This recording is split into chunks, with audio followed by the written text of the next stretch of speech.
In this video, I'm going to share this one thing that seems to be the root of all problems in relationships and in dating in general.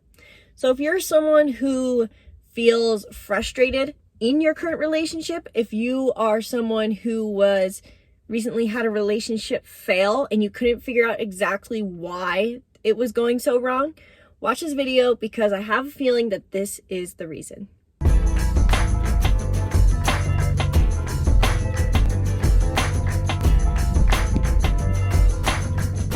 Welcome back to the channel, and if you're new here, welcome. I'm Isabelle, and I help you understand yourself so you can feel more clarity and control over your life. It is hot in my car. My phone is probably going to overheat, so I'm going to try to make this video fast. And yeah, Doug, my dino that I crocheted for my car, is just going to hang here. So I'm trying to not rush this while also making sure my phone doesn't overheat, which is a challenging thing to do, especially because I've been trying to relax in my videos more because I tend to get really amped and then I talk like this. But I recently flew down to San Diego to see some of my family, and I had a realization about dating and relationships that has surfaced before already in the past for me, but it came back with even more strength. And I was thinking about this more recently as well because I started a new project, which I will not tell you guys about yet, but especially because I hope I finish it, but I don't know for sure if I will. And I've been interacting with a lot of friends who frankly are trying to get back into the dating world or who have recently gone out of relationships and are basically thinking, I don't ever want to date, or I don't want to date for a long time. And so I think, with seeing my family in San Diego, it was crazy to look at them and see that there's generally a bit of still, it just says no relationship's perfect, but there's a stress for those who are married with each other. You can feel the energy there, and it seems like there's just a lot that they aren't facing. Some people maybe were doing not so great in their relationships, and my family on my mom's side has a lot of divorces in their history. And so really the themes of dating and relationships were just really present with seeing couples, my aunts and uncles, grandparents, all these people who do have some stresses in their life, not only because of their relationships, but because of other things. And then talking to some of my friends recently, seeing how much it seems like we have people who want to date who are stressed about it, who feel like, oh, it's just so hard. And then people who basically, I have a friend who basically says, she's like, I think I'll never date. And I think she's only 20 something. And she's like, I think I'll never date again. And I'm happy with that. I think I'll just be single forever, which is, as much as that can be fine. If it makes you happy, it makes you happy. But there's also so much, I think, the dating world is screwed. And that definitely plays a role too, where we feel like it just sucks. And if it was better, we'd want to. And I even know from my own experience, because I, as you guys already know, have been just recently, about a month ago, got out of a relationship, a 1-year relationship that was making me very happy for a long time. But I noticed there's a frustration. And for me, it was very prevalent, the reason, which I'm about to share. And it seems like it's not even in people's awareness. So the reason I truly ended my relationship was because I was being who I was, not what I wanted to become. And I think that is the core foundational reason people have stress and negativity in their relationships is simply because of this. We date from the place of who we were rather than who we are or who we want to be.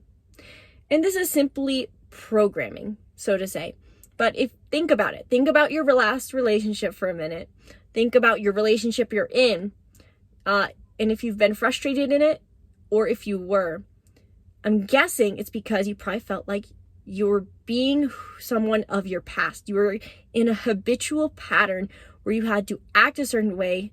And it wasn't even that you felt like they were forcing you or you were forcing yourself. It just felt like that is the version of you, the only version of you that person knew. And so you felt like you couldn't grow and be something different.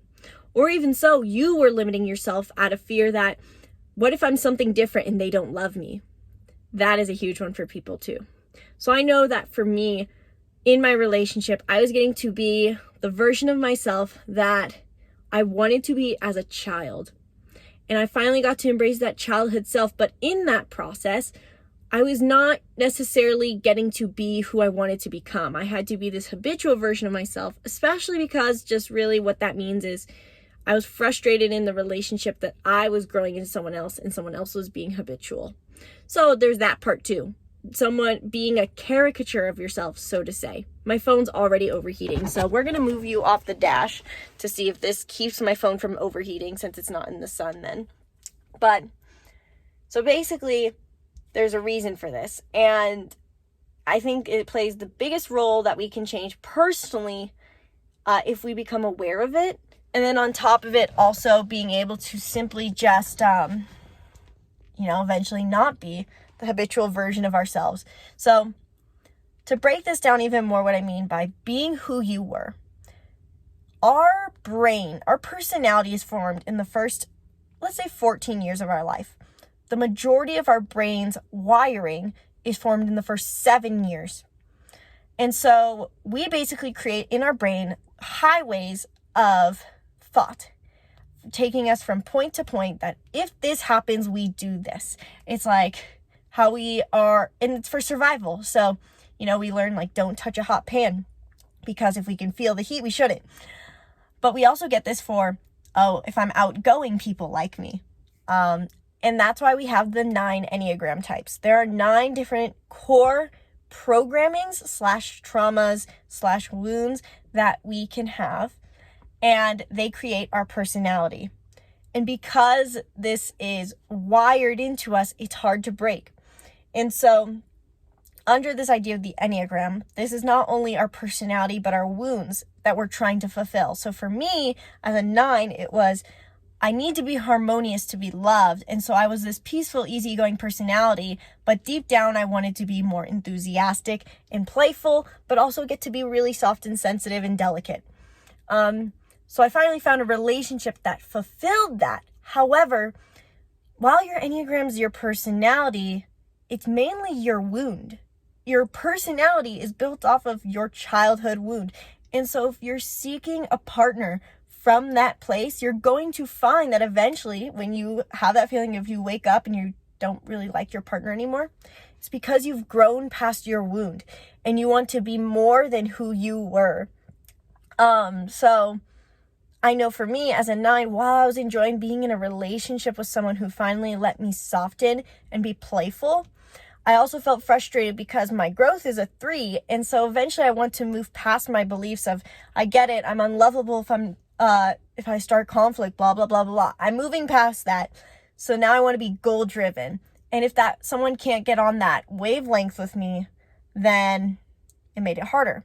And on top of it, when people aren't used to, it's not even so much I want to say, I do want to note that it's not that these people are necessarily unaccepting. I know that my ex, he really appreciated my goal-driven nature.